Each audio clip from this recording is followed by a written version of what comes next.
السلام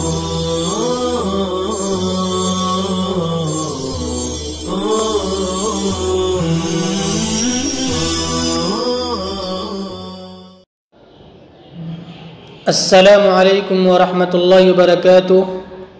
بسم اللہ الرحمن الرحیم۔ نحمدہ ونصلی علی رسولہ الکریم وعلی آلہ وصحبہ اجمعین، اما بعد۔ عزیز طلبہ، آج ہمارے سامنے استعارہ کی بحث ہے، لیکن استعارہ کی بحث سے پہلے ایک فائدہ باقی رہ گیا تھا، پہلے اسے دیکھ لیتے ہیں، پھر استعارہ کی بحث کو شروع کرتے ہیں۔ فائدہ: ان كانت العلاقة بين المعنيين المشابهة سمي استعارہ۔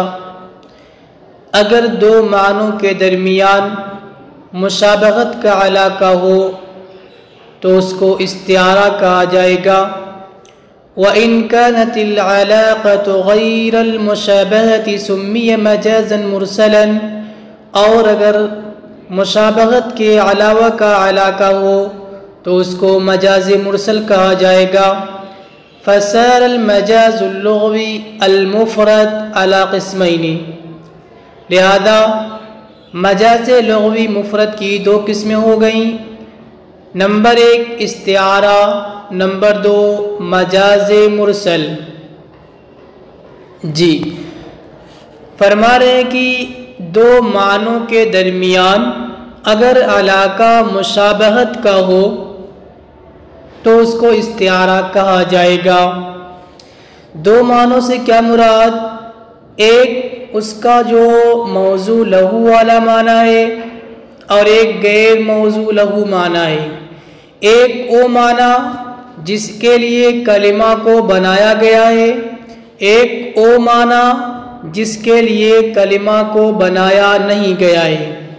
جی جیسا کہ آپ نے پیچھے پڑھا، اگر جس معنی کے لیے بنایا گیا ہے اسی معنی میں استعمال کیا جائے تو حقیقت جس معنی کے لیے بنایا گیا ہے اس معنی میں استعمال نہ کیا جائے، دوسرے معنی میں استعمال کیا جائے تو وہ مجاز ہے۔ اب جس معنی کے لیے بنایا گیا ہے یہ معنی، اور جس معنی کے لیے بنایا نہیں گیا لیکن اس میں استعمال کیا گیا ہے اس معنی، اس معنی اور اس معنی کے درمیان کون سا علاقہ ہے؟ اگر علاقہ مشابہت کا ہے، تشبیہ دی گئی ہے تو اس کو استعارہ کہیں گے۔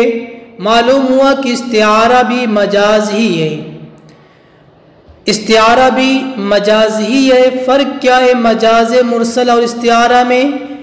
استعارہ میں تشبیہ ملحوظ ہوتی ہے اور مجاز مرسل میں تشبیہ ملحوظ نہیں ہوتی ہے۔ اسی کو بتا رہے ہیں، اگر دو معنوں کے درمیان، دونوں معنی کے درمیان مشابہت کا علاقہ ہے تو اس کو استعارہ کہیں گے، اور اگر مشابہت کے علاوہ کسی اور چیز کا علاقہ ہے تو اس کو مجاز مرسل کہا جائے گا۔ اب آگے بتا رہے کہ مجاز لغوی مفرد کی دو قسمیں ہو گئیں، یا تو اس میں تشبیہ کا علاقہ ہوگا یا تشبیہ کے علاوہ والا علاقہ ہوگا۔ اگر تشبیہ والا علاقہ ہے تو اس کو استعارہ کہیں گے، اور اگر تشبیہ کے علاوہ والا کوئی علاقہ ہے تو اس کو مجاز مرسل کہیں گے۔ آگے دیکھیے، بحث الاستعارتی، استعارہ کی بحث۔ استعارہ لغت میں کسی چیز کو عاریت پر طلب کرنا، جیسے آپ کسی سے کوئی چیز مانگتے ہیں ضرورت پوری کرنے کے لیے، پھر آپ اس کو واپس دے دیتے ہیں۔ مقصد اس سے خریدنا نہیں ہوتا ہے، مقصد اس چیز کا مالک ہونا نہیں ہوتا ہے۔ اصطلاحاً استعارہ کس کو کہیں گے؟ الاستعارہ هو اطلاق اللفظ في المعنى الغير الموضوع له لعلاقة المشابهة، لفظ کا اطلاق اس کے غیر موضوع لہو معنی میں مشابہت کے علاقے کی وجہ سے، دونوں کے درمیان، یعنی لفظ کو جو غیر موضوع لہو معنی میں استعمال کیا گیا ہے تو اس میں مشابہت کا علاقہ پایا جا رہا ہے، تشبیہ کا علاقہ پایا جا رہا ہے، تو اس کو استعارہ کہیں گے۔ جیسے لِتُخْرِجَ النَّاسَ مِنَ الظُّلُمَاتِ إِلَى النُّورِ، یہاں پہ ہدایت کی تشبیہ بیان کی گئی ہے نور کے ساتھ، اور گمراہی کی تشبیہ بیان کی گئی ہے ظلمات کے ساتھ۔ تو ظلمات سے مراد گمراہیاں، نور سے مراد ہدایت ہے، اور ان کے درمیان علاقہ کون سا ہے؟ تشبیہ والا علاقہ ہے۔ تاریکی، ظلمات کا معنی کیا ہے؟ اصل معنی تاریکی ہے، نور کا اصل معنی روشنی ہے۔ تو تاریکی اور گمراہی کے، یعنی تاریکی کے ساتھ گمراہی کو تشبیہ دی گئی، اور ہدایت کی تشبیہ بیان کی گئی کس کے ساتھ؟ روشنی کے ساتھ، نور کے ساتھ۔ تو یہ ہے استعارہ۔ آگے دیکھیے،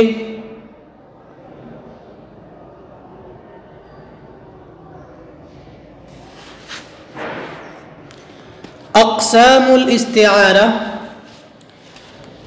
اقسام استعارہ میں جانے سے پہلے آپ چند چیزیں بطور ملاحظہ کے، بطور نوٹ کے نوٹ کر لیجئے۔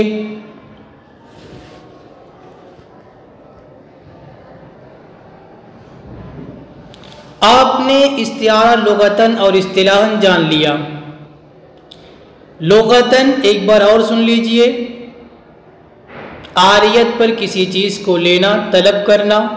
اصطلاحاً غیر موضوع لہو میں استعمال کرنا، منقول عنہ اور مستعمل فی معنی کے درمیان مشابہت کے علاقے کی وجہ سے ایسے قرینہ کے ساتھ جو اصلی معنی مراد لینے سے مانے ہو، یہ ہے اصطلاحاً استعارہ۔ اب آگے آئیے، استعارہ اصل میں تشبیہ ہے۔ استعارہ، آگے آپ نے تشبیہ کا بیان پڑھا، تو استعارہ بھی اصل میں تشبیہ ہے، مگر تشبیہ میں تفصیل ہوتی ہے اور استعارہ میں اختصار ہوتا ہے۔ مثلاً آپ نے کہا رأیت اسداً فی المدرسہ، رأیت اسداً فی المدرسۃ، تو اس استعارہ کی اصل کیا ہے؟ رأیت رجلا شجاعا کالاسد فی المدرسۃ۔ معلوم ہوا کہ استعارہ کی اصل تشبیہ ہے، رأیت رجلا شجاعا کالاسد فی المدرسۃ۔ پھر مشبہ یہاں پہ کون ہے؟ رجل ہے، رجل کو حذف کر دیا۔ اس کے بعد اداة تشبیہ کیا ہے؟ کاف ہے، کالاسد کاف ہے، اور وجہ شبہ کیا ہے؟ شجاعت، اس کو بھی حذف کر دیا ان تینوں کو۔ پھر اس کے ساتھ مدرسہ کو ملا دیا، لاحق کر دیا، جو قرینہ اس بات پر کہ آپ کا ارادہ اسد سے بہادر آدمی مراد ہے، نہ کہ درندہ جانور مراد ہے۔ آگے آئیے، استعارہ کے 3 ارکان ہوتے ہیں، مستعار منہ یعنی مشبہ بہ، مستعار منہ یعنی مشبہ بہ، مستعار لہ یعنی مشبہ، مستعار یعنی لفظ منقول، جس لفظ کو آپ نقل کر رہے ہیں وہ لفظ منقول مستعار ہوگا۔ اور آگے چلیے، استعارہ میں ضروری ہے کہ آپ وجہ شبہ اور ادات تشبیہ ذکر نہ کریں۔ جی چلیے اب شروع کرتے ہیں۔ اقسام الاستعارتی، تنقسم الاستعارة باعتبار الطرفین الى ثلاثة اقسام۔ طرفین کے اعتبار سے، طرفین آپ نے جان لیا، مشبہ اور مشبہ بہ کے اعتبار سے استعارہ کی تین قسمیں ہیں۔ نمبر ایک تصریحیہ، جس کو مصرح بھی کہا جاتا ہے، وَهِيَ مَا صُرِّحَ فِيهِ لَفْظُ الْمُشَبَّهِ بِهِ نَحْوُ لِتُخْرِجَ النَّاسَ مِنَ الظُّلُمَاتِ إِلَى النُّورِ۔ تصریحیہ وہ استعارہ ہے جس میں مشبہ بہ کو صراحت کے ساتھ ذکر کیا گیا ہو، جس میں مشبہ بہ کا لفظ صراحتاً مذکور ہو، جیسے، یا یہ کہیے جس میں مشبہ بہ کی صراحت کی گئی ہو، جیسے لِتُخْرِجَ النَّاسَ مِنَ الظُّلُمَاتِ إِلَى النُّورِ۔ الظلمات تاریکیاں، اس سے مراد کیا ہے؟ گمراہی، نور سے مراد ہدایت ہے، تو گمراہی کی تشبیہ بیان کی گئی کس کے ساتھ؟ ظلمات کے ساتھ، اور ہدایت کی تشبیہ بیان کی گئی نور کے ساتھ۔